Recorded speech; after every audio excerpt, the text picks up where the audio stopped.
This is podcast number 1051.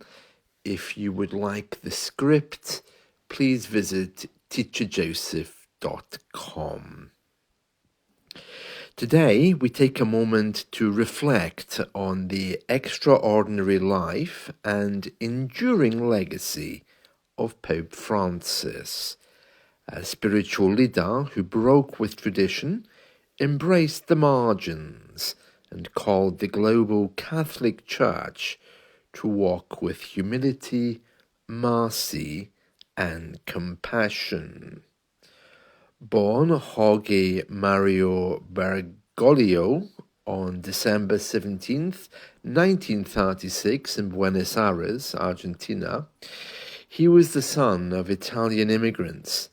Before entering the priesthood, he studied chemistry and worked as a technician, grounding him in the everyday realities of working class life. His early experiences in Argentina during times of political unrest and economic hardship deeply shaped his worldview and his understanding of the Church's role in society.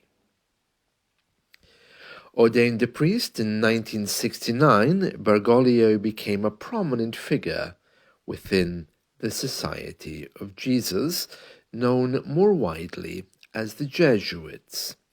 His leadership style stood out early on. He lived modestly, rejected luxuries, and maintained a deep connection to the poor and vulnerable. As Archbishop of Buenos Aires, he was often seen walking the streets, riding public transport, and ministering directly to the city's most marginalized communities. In 2013, after the historic resignation of Pope Benedict XVI, Bergoglio was elected the 266th Pope of the Roman Catholic Church, becoming the first pope from Latin America, the first Jesuit pope, and the first to take the name Francis. Inspired by St. Francis of Assisi, the saint known for his love of peace, nature, and the poor. That choice alone signaled a new tone for the papacy, one that would be defined by simplicity, service, and reform. Throughout his pontificate, Pope Francis emphasized the vision of the Church as a field hospital, a place of healing, accompaniment, and grace. He urged Catholics to focus less on doctrine and more on people's lived experiences. His famous line, "Who am I to judge?" in response to a question about gay priests, was emblematic of his pastoral approach, one that challenged the Church to become more inclusive and merciful. Francis became known globally not just for what he said, but for how he lived. He chose a modest Vatican apartment over the traditional papal palace. He washed the feet of prisoners, immigrants, and women on Holy Thursday. He visited refugee camps, war zones, and remote villages.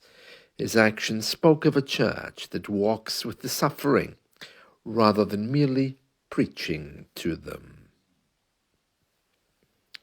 His 2015 encyclical Laudato Si made headlines around the world. It was one of the first major papal documents to directly address climate change and environmental degradation, framing it as a moral and spiritual crisis. In it, Francis called on all humanity, not just Catholics, to embrace a culture of care for our common home, the earth. Francis also worked to reshape the Vatican's internal structures. He launched efforts to reform the Curia, increase transparency in Vatican finances, and hold clergy accountable for abuse. These moves were not without resistance, and throughout his papacy he faced criticism from more conservative factions within the Church who viewed his changes as too progressive, even destabilizing. At the same time, others argued he did not go far enough in addressing systematic issues or advancing the role of women in church leadership. Internationally, Pope Francis promoted dialogue between faiths and nations. He became the first pope to visit the Arabian Peninsula and met with leaders from Islam, Judaism, and Eastern Orthodoxy. His message was consistent: build bridges, not walls, listen before judging, and seek peace through understanding. In his later years, Pope Francis continued to travel and speak out, even as his health began to decline. Despite mobility issues and calls for retirement, he remained active, calling attention to the ongoing crisis of war, poverty, and social division. As we reflect on his legacy, Pope Francis stands out not just as a religious figure, but as a moral voice for a fractured world.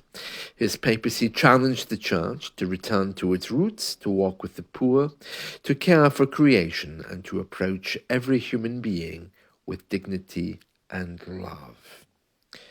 Whether one agrees with all his decisions or not, few would dispute that Pope Francis changed the tone of the papacy and left an indelible mark on modern Catholicism, one that will be felt for generations to come.